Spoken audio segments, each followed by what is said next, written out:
नमस्कार दोस्तों। आज हम कक्षा 10 के दो चरों वाले रैखिक समीकरण युग्म 2 का 3 नंबर प्रश्न करेंगे। तो इसमें देखो, प्रश्न इस प्रकार है।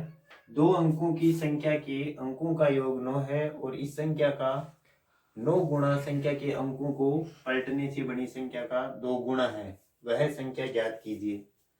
तो हमेशा की तरह देखो, हम सबसे पहले संख्या के इकाई के अंक और दाई के अंक को मानेंगे, क्योंकि हमें बताता है नहीं इसलिए।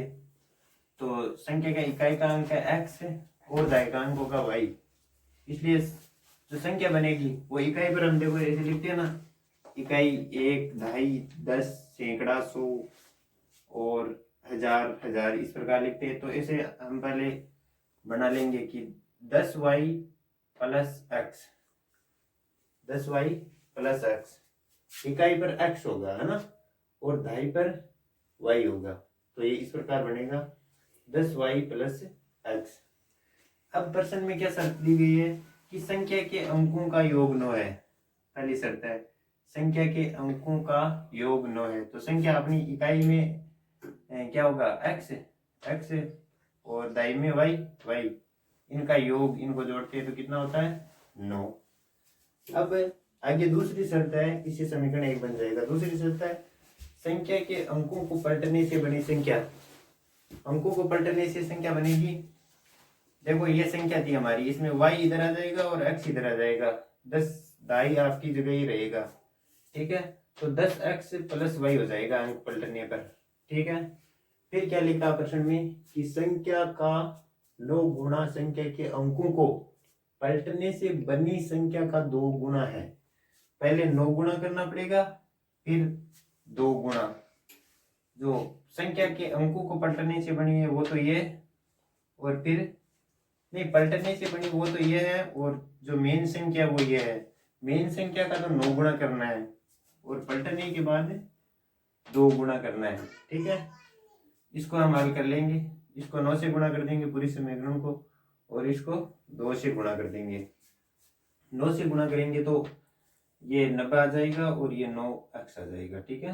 इसमें 2 से गुणा करेंगे तो ये 10x को 2 से करेंगे तो 20x आ जाएगा, और 2 को y से करेंगे तो 2y आ जाएगा। फिर इनका पक्षांतरण कर लेंगे, y एक तरफ, x एक तरफ, ठीक है। तो 90 माइनस 2y यानी 88y हो जाएंगे, और 20x माइनस 9x बराबर 11x हो जाएंगे। अब देखो 88y को हम 11x की तरफ पक्षांतरण करेंगे और इधर हमारे 0 रखेंगे, ठीक है ना, क्योंकि हमें समीकरण बनाना, बराबर के सामने कुछ ना कुछ रखना पड़ेगा, तो यहाँ पे 0 रख लेंगे, ठीक है। 0 रख लेने के बाद में इसको 11 से विभाजित करेंगे, 11 से विभाजित करेंगे तो 88 8 बार हो जाएगा, 11 एक बार, और 0 0 ही रहेगा, विभाजित करने पर कोई फर्क नहीं पड़ेगा, ठीक है। तो हमारा समीकरण हो जाएगा ये x माइनस 8 y बराबर 0। अब इसको हम सही लिख लेंगे, x माइनस 8 y बराबर 0। ये हमारा 2 नंबर समीकरण बन जाएगा।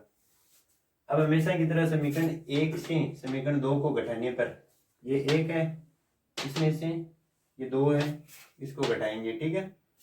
चिन्ह चेंज करेंगे, पहले घटाओ में प्लस तो यहाँ माइनस, यहाँ माइनस तो यहाँ प्लस, यहाँ प्लस था तो यहाँ माइनस, 9 का 9 और ये प्लस का और ये प्लस का, 8 और 1 9, 9y बराबर 9, ये कट जाएगा, माइनस का x और प्लस का x 0 हो जाएगा, ठीक है। अब देखो 9y बराबर 9, y बराबर 9 बटा 9, क्योंकि ये गुणा में बटे में चला जाएगा, y बराबर 1। अब देखो y का मान समीकरण 1 में रखने पर, समीकरण 1 है x प्लस y बराबर 9, इसमें y का मान रख देंगे 1, ठीक है। फिर एक अपक्षांतर 9 की तरफ करेंगे तो ये इधर प्लस का इधर माइनस का हो जाएगा, तो x बराबर 9 माइनस 1 यानी 8। अब देखो इस प्रकार संख्या होगी, यहाँ पे जो हमने संख्या बनाई थी ना वो इसे इसको बनाएंगे। देखो 10y प्लस x, y का मान 1, ये 1 हमने यहाँ रख दिया, और x का मान 8 8 रख दिया। 10 को 1 से गुणा किया 10, 8 का 8, 10 और 8 कितने हुए 18। इस प्रकार हमारा प्रश्न संख्या 1 कंप्लीट। अब करेंगे हम दूसरा प्रश्न। अब देखो अगला प्रश्न है चौथा प्रश्न। मीना रुपए 2000 निकालने के लिए एक बैंक गई। उसने खजांची से रुपए 50 तथा रुपए 100 के नोट देने के लिए कहा। मीना ने कुल 25 नोट प्राप्त किए। ज्ञात कीजिए कि उसने ₹50 और ₹100 के कितने कितने नोट प्राप्त किए। तो हमें इस प्रश्न में नोटों की संख्या ज्ञात करनी है। 50 के नोट कितने थे और 100 के नोट कितने थे। तो सबसे पहले हमें पता नहीं है कि कितने थे, तो इसलिए हम मान लेंगे। माना कि ₹50 के नोटों की संख्या x है, ठीक है। उसके बाद में माना कि ₹100 के नोटों की संख्या y है।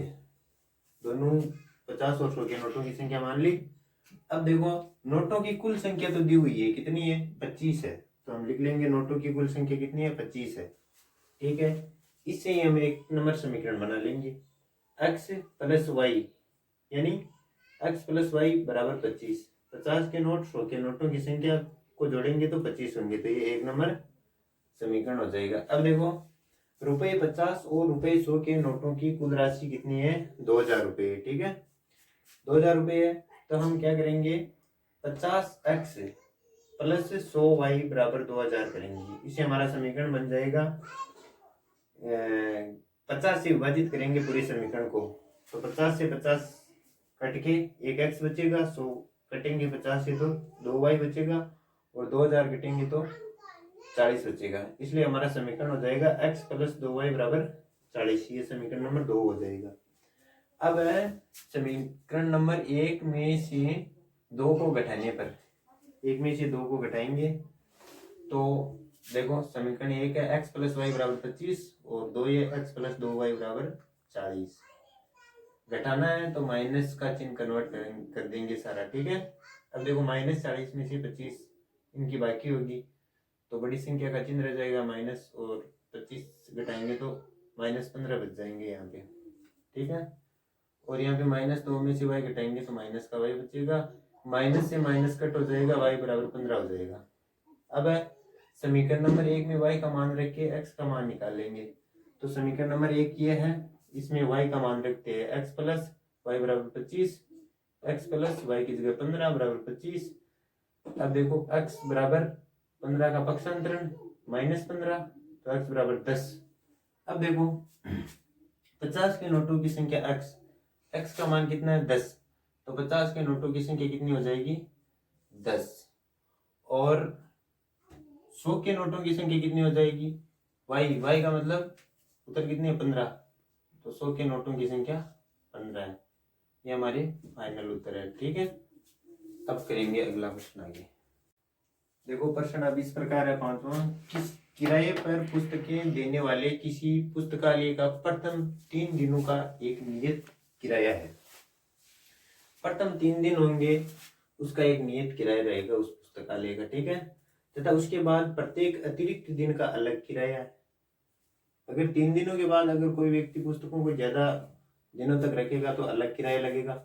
अब आगे देखो, सरिता ने 7 दिनों तक एक पुस्तक रखने के लिए 27 रुपये अदा किए। सरिता ने 27 रुपये अदा किए और 7 दिन तक पुस्तक रखी। और सुशी ने एक पुस्तक 5 दिनों तक रखने के लिए 21 रुपये अदा किए। सुशी ने 5 दिनों के 21 रुपये अदा किए।